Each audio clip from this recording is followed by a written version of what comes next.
The Word became flesh and dwelt among us. As the kids do their craft, I just want to think about that word dwelt. To dwell is to kind of stay, isn't it? It's to kind of reside, it's to build your home. But actually, in the original Greek, John uses a very strange word to dwell, and it's to pitch a tent. And the reason that he uses that word to pitch a tent or to tabernacle is because he wants us to think back to the Old Testament to realise quite how amazing Jesus is. Jesus is God tabernacling with us. Now, we might not understand the word tabernacle, but let me give you a quick fly over the Bible history. Okay, so the Bible starts in the beginning in Genesis 1 with God creating this amazing world where Father, Son and Spirit share their love and they create human beings in their image. And there is this relationship of love, there is this closeness. God walks in the garden with Adam and Eve, they dwell. There is a closeness, it's beautiful, it seems very good. But then humanity rejects God, basically spit in his face. We say, we don't want you ruling over us. And God in his perfection cannot allow us to be near him, otherwise we would be destroyed. And so sends us out the garden. And from that point on, the world is fallen, it is broken, it is like the world that we live in now, separated from God in some way.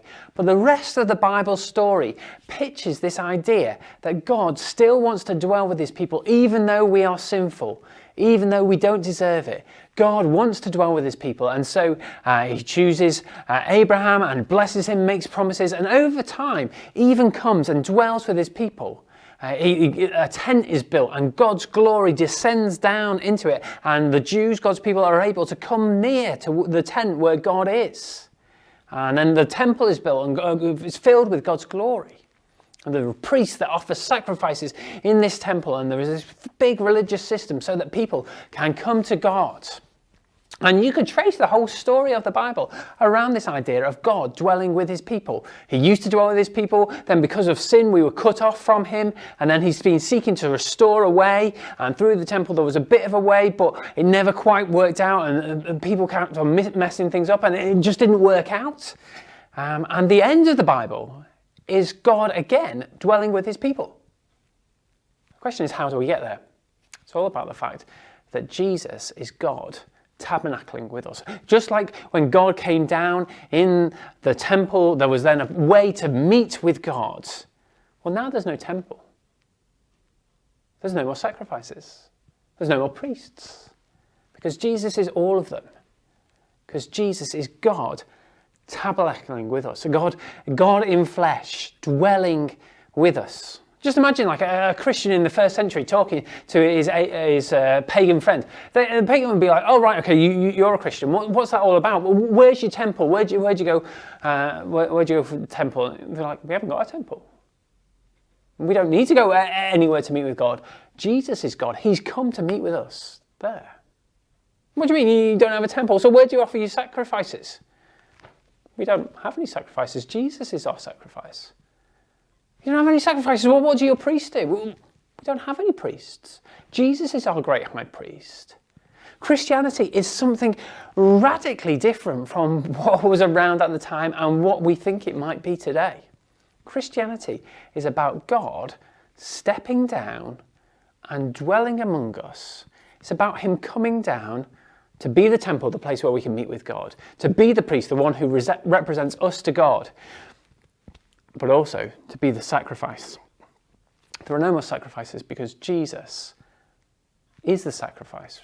And when we said the Word became flesh, he became vulnerable.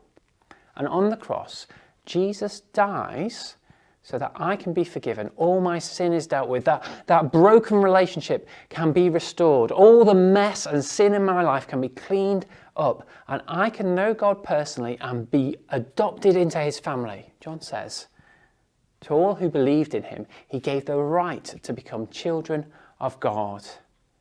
Christmas is a time worth celebrating because it is a time where we can focus on the fact that the Word became flesh and he dwelt among us because God wants us to dwell with him. He wants to forgive us. Maybe that's something that you've never thought about yourself. I'd urge you this Christmas to think about the fact that Jesus came willingly to die so that you could be forgiven. Don't ignore that. Do business with him. Come and talk to him. Maybe you are a Christian and you're struggling. He knows what life is like for you. Come and talk to him. Ask for his help. Maybe you are just wondering about Christmas or you're just dead busy. Take some time to reflect about the fact that the Almighty God of the universe has come down to do away with all those temples, to do away with priests, to do away with sacrifices, so that he could come and die in our place and rise again so that we could know him personally, be forgiven and be adopted as his children. Christmas is such great news.